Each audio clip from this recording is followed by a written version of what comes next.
کربلا کا ایک مشہور متقی اور پرہیزگار آدمی، نام حسن ہے، کام تھا اس کا امام حسین کی تربت بیچنا، سجدگاہ، تسبیح، متقی پرہیزگار آدمی، تہجد پڑھنے والا، نماز با جماعت پڑھنے والا، زبان کا سچا، وعدے کا پکا، ساری صفات اس کے وجود کے اندر تھی۔ مولا حسین کے حرم کے خدام کا جو لیڈر تھا وہ فوت ہو گیا۔ انہوں نے کہا آپ جتنے بھی خادم ہیں اس کا جو مونیٹر ہوتا ہے، سنبھالنے والا ہوتا ہے، وہ سیٹ خالی ہو گئی۔ کہ اب کس کو رکھیں؟ اس شخص کو رکھا جاتا تھا جو شہر کا نامور، اچھے کردار والا، اچھے اخلاق والا، خوش نام بندہ ہو۔ تو انہوں نے کہا یہ جو حسن صاحب ہیں، یہ جو امام حسین کی تربت کا دکان ہے ان کے پاس، یہ بہترین بندہ ہے، یہ اس سیٹ کے لائق ہے کہ اس کو بٹھایا جائے۔ لوگ آئے، ان سے درخواست کی قبلہ آ جائیے، امام حسین کی خادمی کا شرف اور خدام کے اوپر مونیٹر کرنے کا شرف آپ کو ہم دینا چاہتے ہیں۔ انہوں نے کہا میں سیٹ پرست نہیں، عہدہ پرست نہیں، مجھے نہیں چاہیے، ہاں خادمی اگر امام حسین کی کرنی ہے میں وہ تیار ہوں، جو بھی کام لینے چاہو، یہ شرف آئے کہ میں خادم حسین ابن علی بنوں۔ بڑا اصرار کیا مولانا کوئی اور نہیں ہے، قبلہ آپ آ جائیے۔ انہوں نے کہا ٹھیک ہے، ایک شرط پہ آؤں گا، لیکن اس شرط پہ کہ میں بھی خادمی کروں، یہ نہیں صرف کرسی پہ بیٹھا رہوں، میں پھر حرم کو جھاڑو بھی دوں گا، میں صفائی بھی کروں گا، کہ وہ آپ کی مرضی ہے۔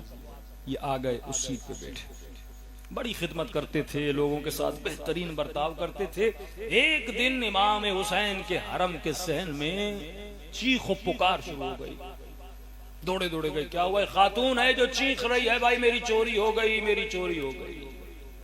خاتون کیا ہوا؟ کہ یہ کیسا آپ حرم امام حسین کو سنبھال رہے ہیں؟ آپ کیسے، آپ کون ہیں؟ کہ میں خادموں کو سنبھالنے والا۔ کہ آپ کو ذرا برابر احساس نہیں، بندہ زیارت کے لیے آئے اور اس کا پرس چوری ہو جائے؟ میری چوری ہو گئی، مجھے میرا پرس چاہیے۔ انہوں نے فوراً کہا حرم کے دروازوں کو بند کر دو، دروازے بند کر دیے گئے۔ ایک ایک آدمی کے پاس گئے، اس سے معذرت کی، مجھے معاف کرنا، خاتون کا پرس چوری ہو گیا ہے۔ انہوں نے کہا نہیں، آپ بہت اچھا کام کریں، آپ چیک کریں۔ سب کو چیک کیا، کسی سے پرس نہ ملا۔ انہوں نے کہا خاتون کتنی رقم تھی، کتنا پیسہ تھا؟ میں آپ کو سارے پیسے اپنی جیب سے واپس کرتا ہوں۔ خاتون نے کہا نہیں، میں کوئی بھکاری نہیں ہوں، میرا مسئلہ تم سے ہے کہ امام حسین کے حرم میں چوری کیسے ہوئی؟ اور اس سے سخت بدتمیزی کرنے لگی کہ اگر پرس نہیں ملا میں دنیا کو کہوں گی کہ تم نے چوری کی ہے۔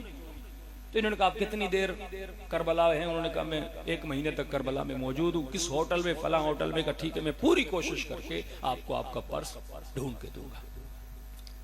حسن صاحب کہتے ہیں انہوں نے بڑی کوشش کی، لیکن کئی دن ادھر ادھر دیکھا، لیکن خاتون کا پرس نہ ملا۔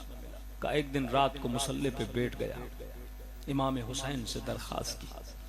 میں نے کہا مولا یہ میری عزت کا مسئلہ نہیں ہے، آپ کا حرم ہے، ابھی ابھی میں سیٹ پہ آیا ہوں، اتنا الزام مجھ پہ لگ رہا ہے، مولا کوئی مدد کیجئے کہ کہاں اس کا پرس ہے، میں ڈھونڈ کے اس کو لا کر دوں۔ حسن خاک شفا بیچنے والا کہتا ہے کہ رات کو سو گیا اور خواب کے عالم میں دیکھتا ہوں حسین کا حرم ہے، اور اس حرم میں امام حسین سامنے سے آ رہے ہیں۔ امام کے ہاتھ میں ایک چھوٹی سی کرسی ہے، اور صحن کے بیچ میں امام اس کرسی کو رکھ لیتے ہیں اور اس کرسی کے اوپر کھڑے ہو جاتے ہیں۔ میں دوڑا دوڑا امام کے پاس گیا، میں نے کہا مولا مجھے بتائیے چور کون ہے؟ خاتون بڑی پریشان ہے، میں خود بڑا پریشان ہوں، مجھے بتانا ہے اسے، اور آپ مجھے بتائیے، پتہ بتائیے کہ وہ پرس کہاں ہے۔ امام حسین نے مجھے دیکھا، دیکھنے کے بعد کرسی کے اوپر کھڑے ہو گئے اور کہا اے لوگو آؤ میں تجھے بتاؤں سب سے بڑا چور کون ہے، آؤ حسین تجھے بتانا چاہتا ہے کہ حسین کا چور کون ہے۔ کمیں جمع ہو گئے، امام بتائیں گے، کہ لوگ جمع ہو گئے، جمع غفیر جمع ہوا۔ حسین نے کہا میرا سب سے بڑا چور یہ حسن ہے۔ پریشان ہو مولا، میں نے کب پرس چرایا؟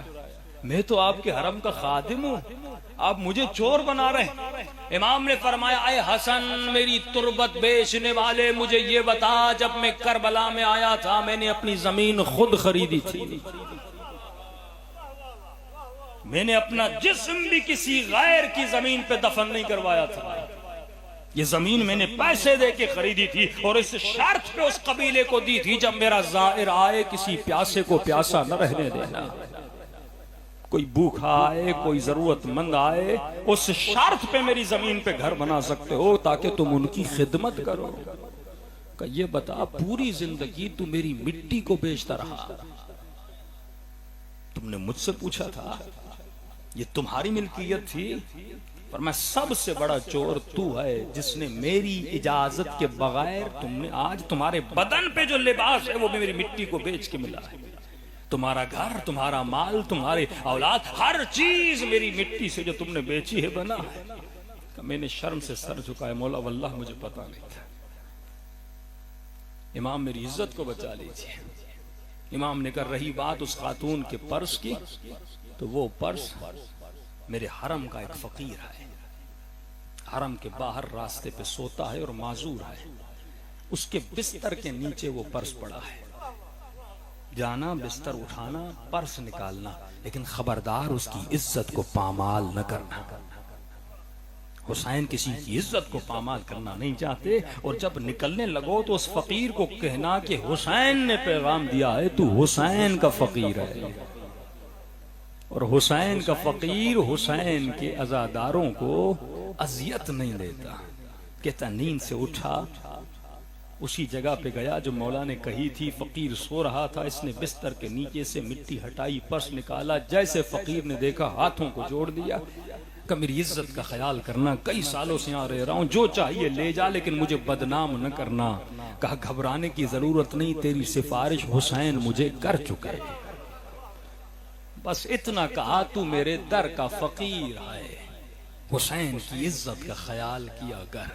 اس کے بعد حسن تربت فروش صحن میں گئے ایسے جیسے حسین گئے، کرسی صحن کے بیچ میں لگائی، بلند بلند آواز سے کہا لوگو جمع ہو جاؤ، چور مل گیا۔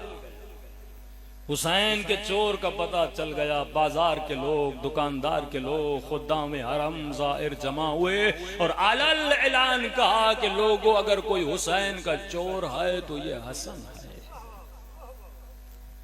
لوگوں نے کہا حسن کیا کہہ رہے ہو؟ کہ خواب میں حسین نے مجھے کہا کہ میں نے پوری زندگی حسین کی مٹی کو بیچا ہے، جس نے مجھ سے لی ہے یا مجھے معاف کر دے۔ جتنے لوگ تھے انہوں نے حسن کی اس تقویٰ کو دیکھ کر کہ بندہ غلطی کرے لیکن پھر غلطی کا اقرار بھی کرے اپنے مولا کے سامنے، پھر اپنی اصلاح بھی کرے، اس کے بعد اس نے اپنا گھر بیچا، اپنا مال بیچا، اپنی دولت بیچی، ساری دولت کو غریبوں میں تقسیم کیا۔ اس کے بعد اس نے اپنا کام بدلا۔ جب کوئی اس طرح خود کو بدلتا ہے تو پھر حسین سینے سے لگا کر کہتے ہیں بھیا اور حسین کے سینے سے لگا۔